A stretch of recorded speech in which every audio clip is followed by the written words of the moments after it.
Bom dia, então, só para explicar, meu apelido é Ceará, mas eu sou gaúcho, então nada faz sentido assim, né, na minha pessoa.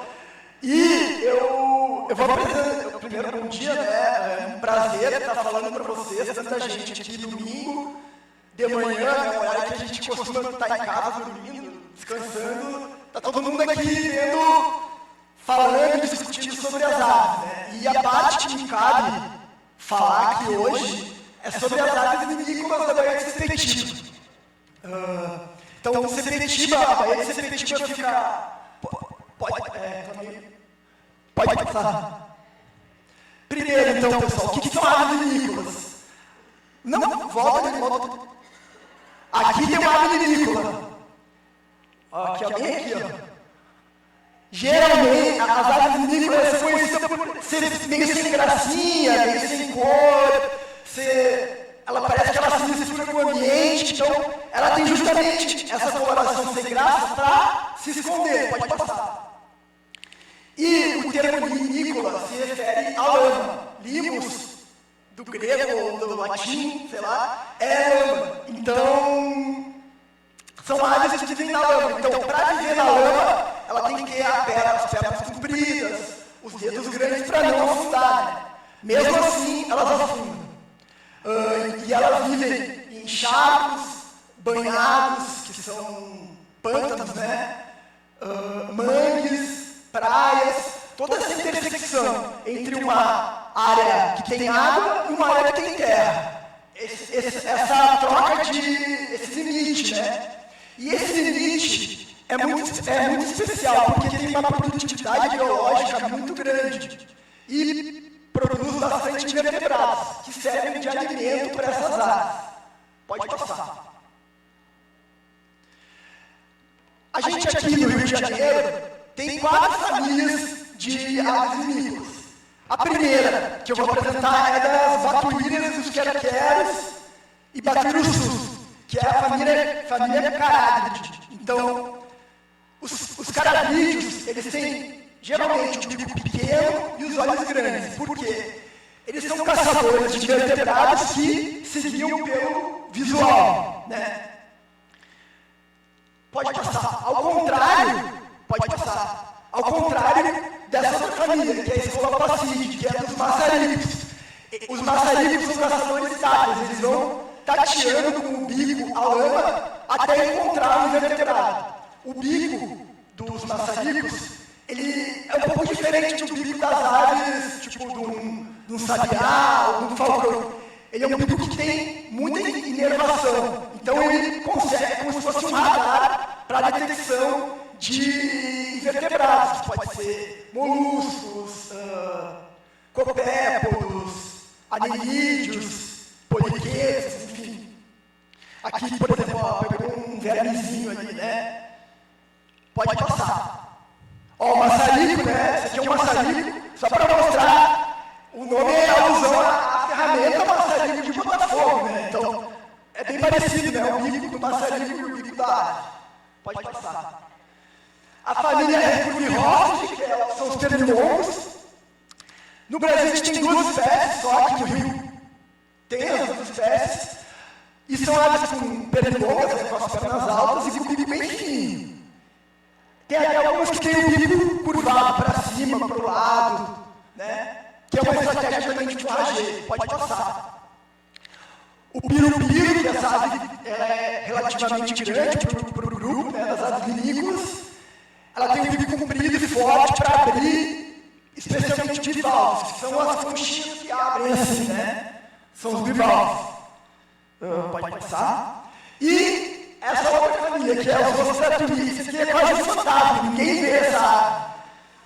Ela é um fantasma, porque ela tem maior atividade à noite. E ela vive encerrada em lugares de vegetação alta, e é difícil de encontrar ela. Eu trouxe uma foto aqui que eu peguei na internet, espero que o autor não esteja aqui, mas eu botei o crédito aí, tá? É uma ave comum, é difícil de ver, mas no Rio de Janeiro tem alguns registros, né? Pode passar. Outra característica das aves vinícolas, elas têm uma diferença entre a plumagem plumagem reprodutiva, e não reprodutiva. Aqui ela não é reprodutiva, que é meio sem graça, ela é bem para se esconder mesmo dos predadores. E aqui é nupcial, que é para fazer as núpcias, né, para se casar. Então ela bota uma roupa bonita para namorar. Né? Então, e ao longo do ano ela muda. Metade do ano ela tem essa plumagem e na outra metade ela tem essa plumagem. Pode passar. Outra característica do grupo das aves vinícolas, elas têm um comportamento migratório bem acentuado. Então elas fazem migrações de longas distâncias. Aí, por exemplo, aqui, em geral, as aves vinícolas migratórias se reproduzem no hemisfério norte e migram para o hemisfério sul através de rotas, né? Então, tem essa rota que passa pelo meio das Américas, essa que passa pelo Atlântico, essa que vem pelo centro da África, enfim, são várias. E cada espécie adota mais ou menos a estratégia para... Pode passar. Uma estratégia para migrar. Né? Então, aqui nas Américas, a gente tem 3 rotas mais ou menos estabelecidas, né?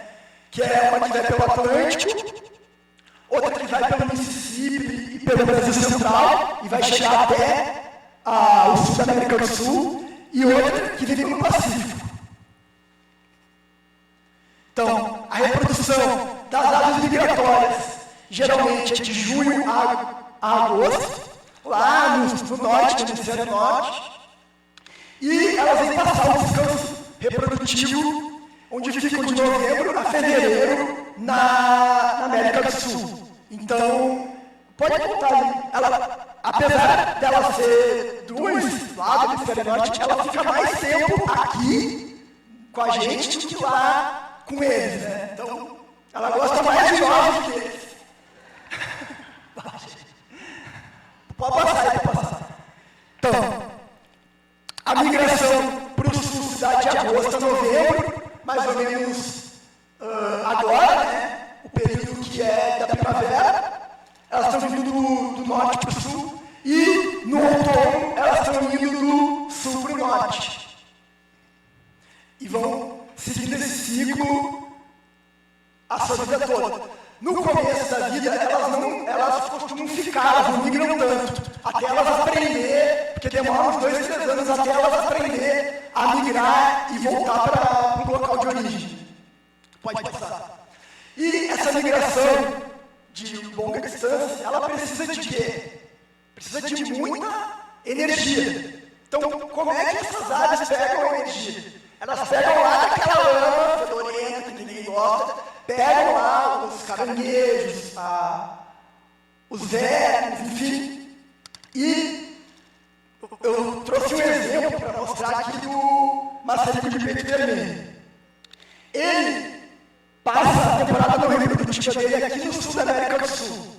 E para voltar, ele tem que ir parando em vários pontos ao longo das Américas. E nesses pontos tem que ter uma ampla quantidade de recurso energético disponível para a ave. Senão ela não consegue completar a migração. Então, para a ave conseguir migrar, fazer toda essa migração, ela precisa que todos os ambientes estejam adequados para ela. Mas o que acontece? As áreas costeiras, que é onde essas aves vivem mais, é onde tem maior pressão populacional, enfim. E são áreas que são degradadas, acabam sendo degradadas. A gente vê aqui nossas áreas de mangues todas degradadas, as áreas de banhado todas aterradas, que são as áreas onde essas aves se alimentam. Então, pode passar. Não, desculpa. Volta. Isso. Só para ter uma ideia, a ave, nesses pontos de parada, ela tem que voltar, o corpo dela aumenta em 276% a quantidade de gordura. O músculo peitoral aumenta 19%. O coração aumenta 21%. As pernas ficam 22% maiores.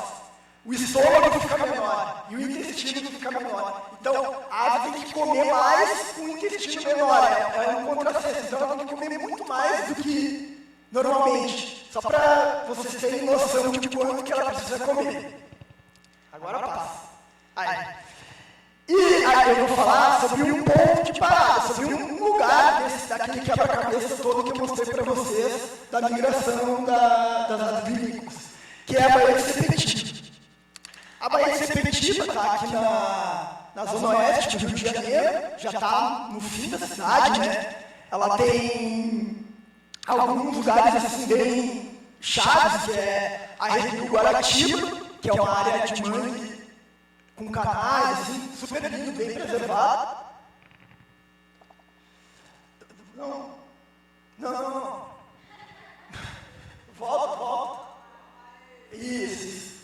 Tem a foz do Rio Piraquê, que é um rio muito importante para a cidade, e ele já está bem poluído, né? Então, a Bahia recebe a descarga desse rio. Tem a foz também do Rio Andu, que é outro rio muito importante para o abastecimento da cidade, né? E tem o Porto de Itaguaí, que é um porto que é relativamente novo e que também é importante para a composição do lugar, assim, né?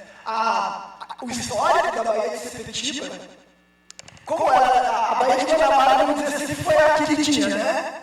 Tá aqui onde vem os povos, onde os barcos chegam, onde traziam o ouro, não sei o quê. A Baía de Sepetiba, ela é um lugar meio, vamos dizer, underground, assim, né? Então, tudo que vinha de ilícito era por aqui, no Brasil colônia e até hoje. Então, muito pau-brasil saiu por aqui, muito ouro saiu por aqui de forma ilegal, através dos piratas.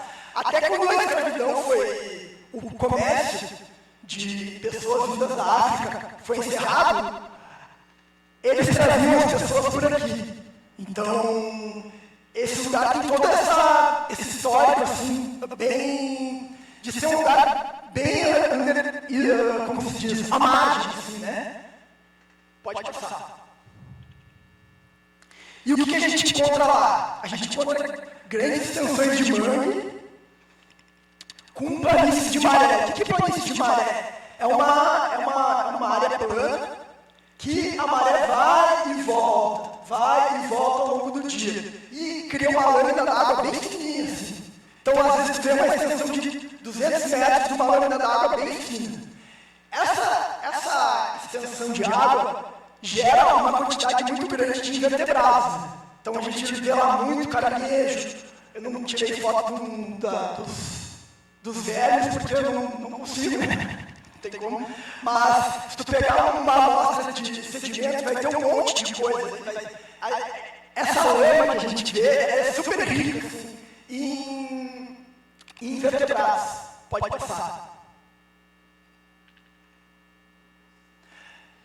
Enfim, e também, além de servir de alimento para as aves vinícolas, é um lugar que serve para a pesca. Então tem esse tipo de pesca aqui que eles fazem um cercado de pau, né? E também tem muita coleta de caranguejo. Alimentos que servem para a gente aqui da cidade, para o pessoal de lá, enfim. É um lugar muito rico, né? Pode passar.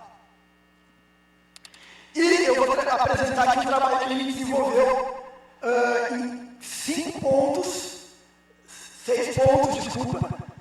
da Baía de Sepetiba. Uma fração pequena do lugar, né? Então, A é a Rio Guaratiba, B é a Praia da Capela, C é a Praia da Brisa, D a Praia do Cardo, E Praia do Recôncavo e F a Praia de Sepetiba. Pode passar. A gente fez 82 expedições até o mês passado, iniciando em novembro de 2020 até agosto de 2024. Né? Então, a gente já fez 82 expedições de coletas de dados de aves vinícolas na área. Pode passar. Então, a gente vai lá e faz contagens Muitas pessoas aqui já foram lá, tem alguns filhos, né, que entram para dentro da planície de Maré, que proporcionam uma vista boa para observação. Pode passar. Então, em campo a gente se separa com isso, aqui é um monte de pontinho, ó. Pode passar. Cada pontinho é uma ave. Então, em campo a gente conta. Volta ali. Não volta. Aí, quando a gente está em campo, a gente... como é que faz para contar isso tudo, né? Às vezes, muitas pessoas vão aqui e falam, não, mas eu vejo lá, não tem como contar, é muito difícil. É um pouco difícil, mas com treino a gente consegue. Como é que a gente faz? Encontra um grupo de 10, conta 10, e tenta replicar esse grupinho de 10 para toda a área. Se for muito aqui, se fazer em 10 vai demorar muito, grupo de 100, conta 100 e aí vê. Um tanto assim são 100, e aí tu repete. Né? Esse é como o pessoal faz. Aí pode passar. Aí, em casa, o que eu faço? Algumas vezes, não sei, eu pego o que eu contei e conto em casa. Esses pontinhos, cada pontinho é uma contagem. Aí eu comparo o quanto que eu errei do que eu vi lá no campo. Pode passar. Aí, às vezes também não tem como tirar tudo numa foto. Aí eu faço uma foto panorâmica, que são várias fotos coladas umas na outra. Pode passar. Pode passar. Aí, ó, vai passando. Ó, tá vendo que vai passando a linha aqui da paisagem, pode passando. Cada um eu vou contando. Pode passando. Passa. Isso. Tem que ter paciência, é um trabalho, eu digo que isso é uma meditação, gente. A gente às vezes paga para ter uma aula de meditação, mas enquanto a gente pode fazer isso na nossa vida cotidiana, é sentar ali e ficar prestando atenção numa coisa só. Isso pode parecer chato, mas às vezes fazer trabalho científico assim é um pouquinho chato mesmo. Imagina um cara que está lá numa bancada pipetando, um negócio assim. Então, tem esse trabalho até meio fabril, parece, né, de ficar fazendo uma coisinha só. Pode passar. Pode passar. Aí pode passar. Aqui, aí eu também tenho um programa. Aqui é um vídeo. Dá play aí. Aí, tá. É um aplicativo, é um programa, que é um jogo, que tu coloca aqui, vai aparecer uma quantidade de pontos aqui, tu tem que dizer o quanto que tem nesses pontos. Se chama Wildlife Counts. Aí tu vai lá e digita, 62, 65, enfim. Aí tá, aqui outro. Tu pega e conta. Daquele jeito que eu falei, de 10 em 10, ou se tem grupos pequenos de 1 em 1. E ele te dá um tempo bem reduzido, para tu treinar a tua habilidade de contar, assim, sabe? É um programa canadense, ou dos Estados Unidos, para contagem de aves migratórias, né? Aí tu pode escolher também se quer. Aqui são cisnes, pode ser gansos, pode ser animais voando, então. Aí aqui saiu o resultado. Aqui o meu erro foi de 1%. Tá,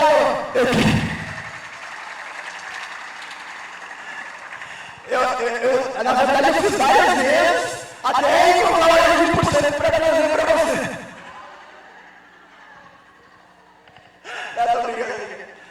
Pode passar. E aí, com esse monte de contagem, essa lenga-lenga que eu falei para vocês, o que a gente faz? A gente coloca esses dados no eBird, que é uma plataforma, acho que muita gente aqui já conhece, né? Que é uma plataforma de registros ornitológicos, que tu põe o que tu viu, assim, aí a gente coloca lá nas opções do eBird de colocar os teus dados como International Shorebird Survey, que é um dado que vai lá para uma NOME, que é um centro de pesquisas internacional, que junta todos os dados de aves vinícolas e apresenta mapas de ocorrências dessas aves. Né? E olha só que legal, eu trouxe aqui um dado do que é feito com esses International Shorebird Survey, que é o protocolo esse que a gente bota lá no IBIRD. As estimativas de aves vinícolas, em 1979, na década de 90, eram feitas sobrevoando. Então, olha, o cara sobrevoou toda a costa da América do Sul, contando lá, aqueles aviãozinhos, quantas aves tinham. Hoje, como a gente tem uma profusão maior de observadores, de máquinas fotográficas, a gente já consegue ter estimativas mais acuradas. Né? Aqui ele está dizendo só se tem ou não ave vinícola. Aqui, os dados da International Shorebird Survey, a gente tem dados para cada espécie. Então a gente tem estimativas populacionais. Essa aqui foi lançada agora em 2024, de contagens de 2019. E esse ano a gente fez contagens aqui também, que vão entrar para a próxima estimativa. Então, e aí a gente vai poder ter uma ideia se o que as aves estão diminuindo, aumentando sua população, e até mesmo identificar lugares que não se sabia, né? Porque passar com um avião, às vezes a precisão é ruim, né? Mas tu tá lá com um monte de gente aficionada para ver ave, é diferente, né? Pode passar. Tá, agora os resultados. Sobrou pouco tempo, mas vamos lá. O que a gente viu? A gente viu 23 espécies de aves vinícolas, 19 migratórias e 4 residentes. Isso equivale a 40% das espécies vinícolas do Brasil, de acordo com a lista do CBRO de 2021. Mas, incorporando dados, eu achei aqui uma tese uma dissertação de mestrado de 1985, feita lá em Guaratiba. Ele viu mais 3 espécies, que é o maçarico do campo, narciso de bico torto e maçarico de costas brancas. Isso.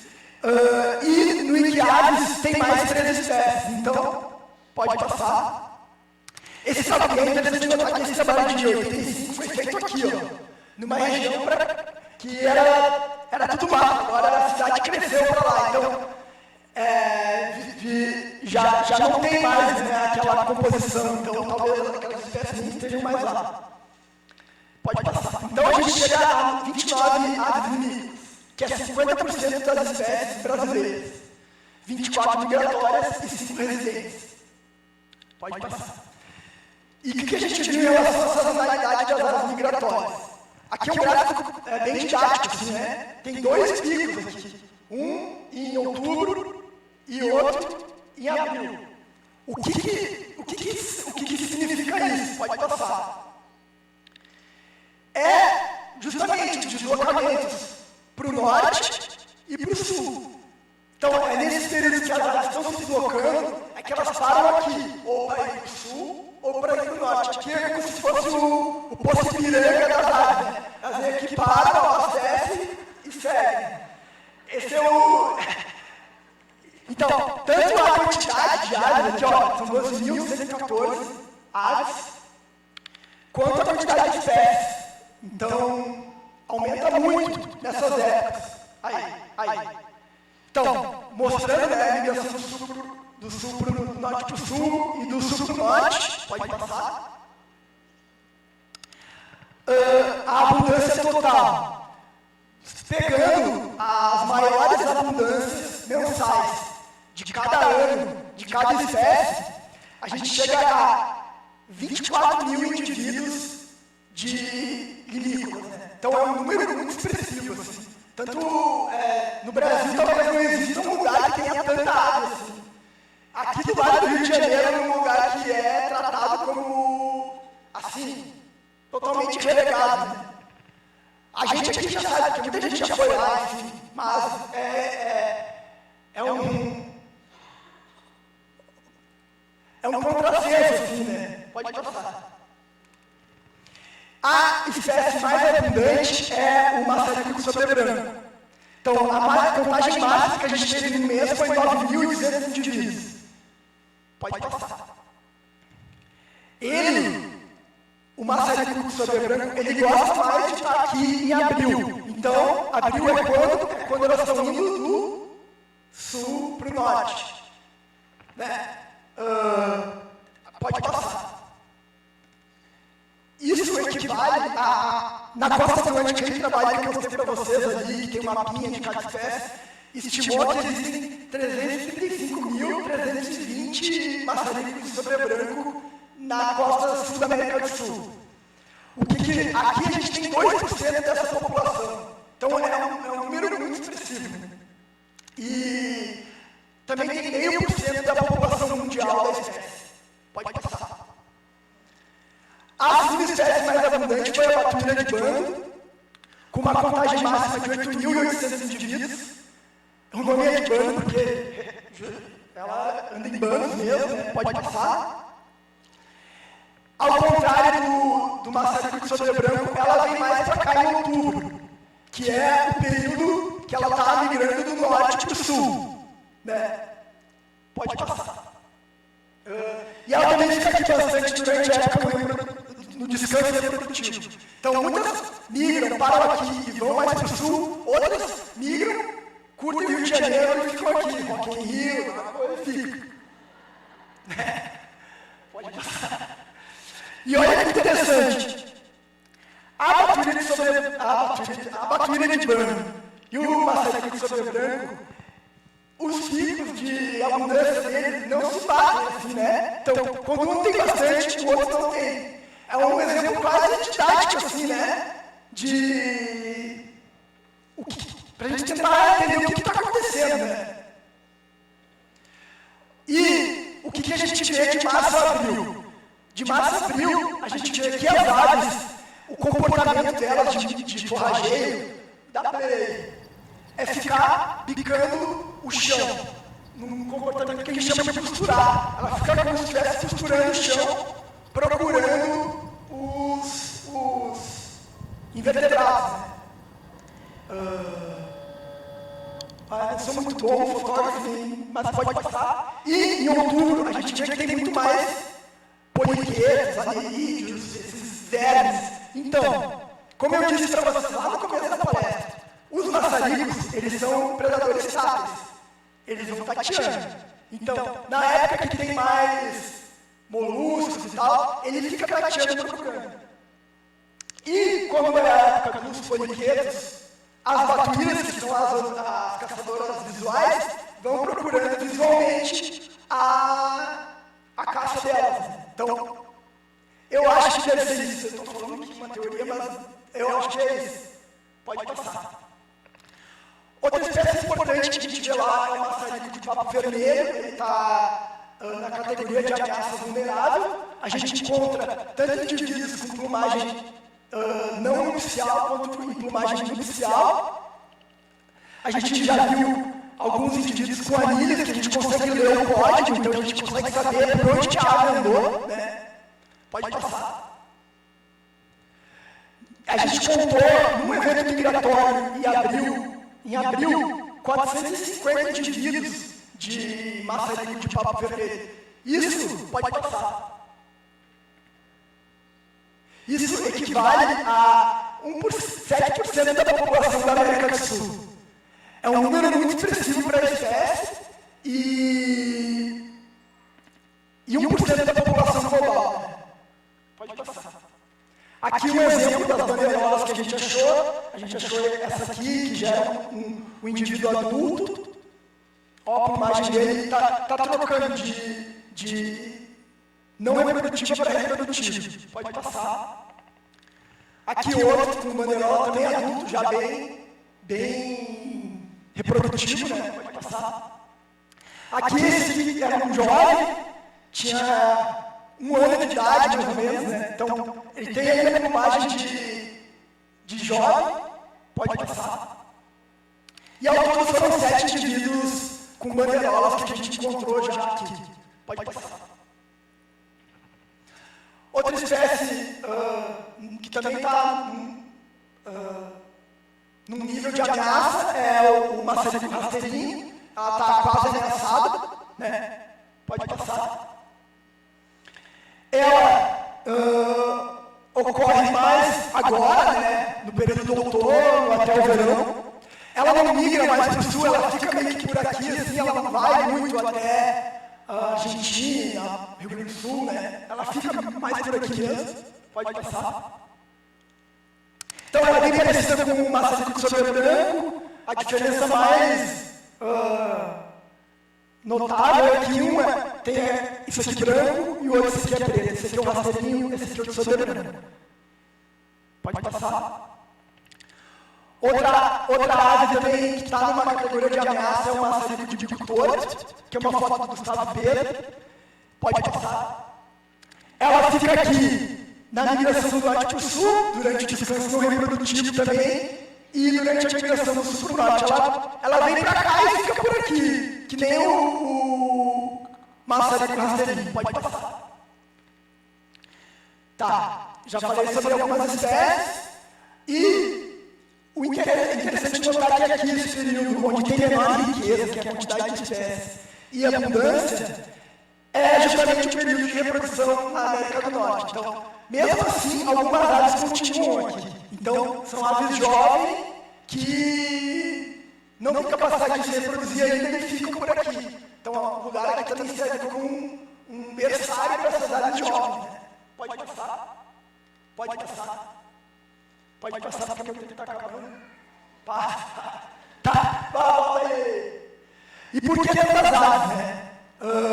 A gente vê, eu não conheço muito bem o Rio de Janeiro, mas assim, a gente vê que a lâmina d'água lá é muito fina. Então ela fica com uma lâmina d'água bem pequenininha. É como se fosse a Lagoa do Peixe. A Lagoa do Peixe também tem essa característica geográfica de ter uma lâmina d'água bem fina. E essa lâmina d'água bem fina proporciona a ocorrência de bastante invertebrados. Né? Pode passar. Aqui, ó, por exemplo, isso aqui tudo é uma lâmina d'água. Isso aqui deve ter, sei lá, uns 300 metros. Então, é bem expressivo. Eu não sei se a Baía de Guanabara tem tanto, né? Ou se outros lugares do Rio têm essa característica. E agora é interessante de notar disso tudo, né? Eu falei esse monte de ave que tem aqui e tal. O Plano de Ação Nacional de Aves Migratórias, ele nem cita a presença da Baía de Guanabara. Ele cita Quissamã, Cabo Frio e a Baía de Guanabara. Ele nem cita a Baía de Sepetiba, desculpa. Ele nem cita a Baía de Sepetiba. Quissamã, por exemplo, foi contado em 39 pontos na Restinga de Jurubatida, 7.312 aves, é bastante, né? A gente aqui, na contagem máxima que a gente tem de um mês, é 12 mil, é quase o dobro. Pode passar. Em Cabo Frio, não tem ainda dados sistemáticos, mas é uma área importante também. Tem a Resex do Arraial, do Cabo, a APA da Maçambaia e do Pau-Brasil.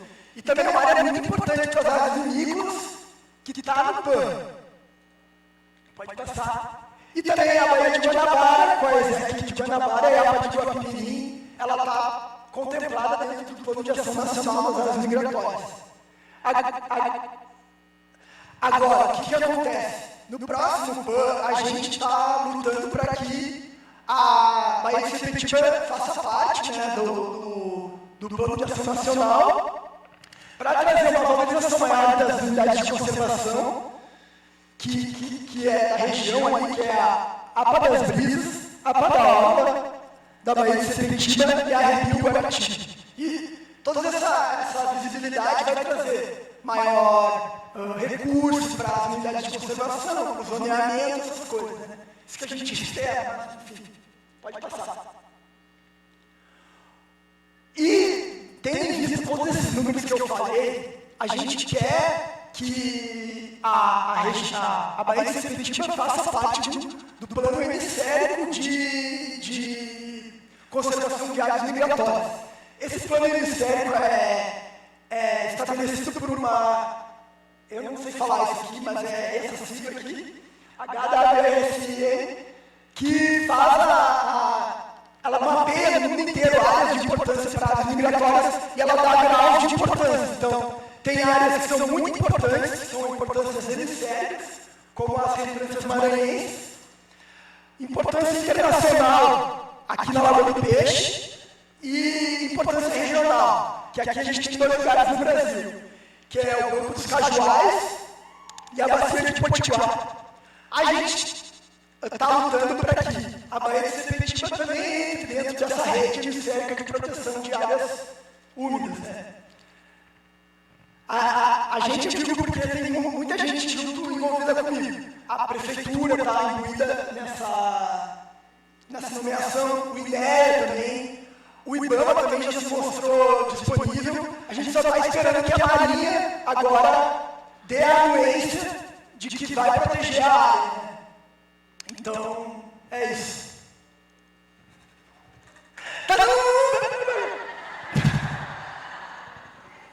Tá vamos passar. Tá. A área, como eu já falei, ela é poluída aqui em volta do porto por causa de hidrocarbonetos, né, que é derivados de petróleo, e por esgoto. Aqui principalmente, ó, aqui na foz do Rio Iraquê, aqui eu acho que deve receber a carga do Rio Guandu. Então, é uma preocupação que a gente tem que ter para a área, assim, né, que a gente quer que melhore isso, né, e que esses planos e todas essas coisas assim, burocráticas sirvam para isso, né, e que nossa ação também como ambientalistas é defender isso, né, pode passar. A gente também vê que é uma região de disputa entre milícias e facções. Esse ano agora teve uma tomada que pertencia a uma milícia e agora o CV toma conta de lá. Então a gente sabe que às vezes nessas disputas tem também disputa por terra, por loteamentos ilegais que vão avançar sobre o mangue e vai degradar a área, enfim. Essa história que a gente já vê no Rio de Janeiro e no Brasil todo está representada aqui dentro no microcosmos aqui, né? Pode passar. A gente vê as queimadas também, que teve esse ano bem forte. Pode passar. E também, que é o lado de muitas espécies, que não só as que eu falei. Pode passar. Também é um lugar bem preservado, dá uma garantia de alimento e sustento para muitas famílias, né? Pode passar. Eu não queria me estender mais, desculpa, mas eu vou ter que me estender, porque esse projeto aqui, ele não tem nome, ele começou com um casal, que muita gente conhece, o Francisco e a Lívia, que são meus amigos, assim, né, é a primeira pessoa que eu fiz amizade aqui no Rio de Janeiro, e... Tá, vou passar.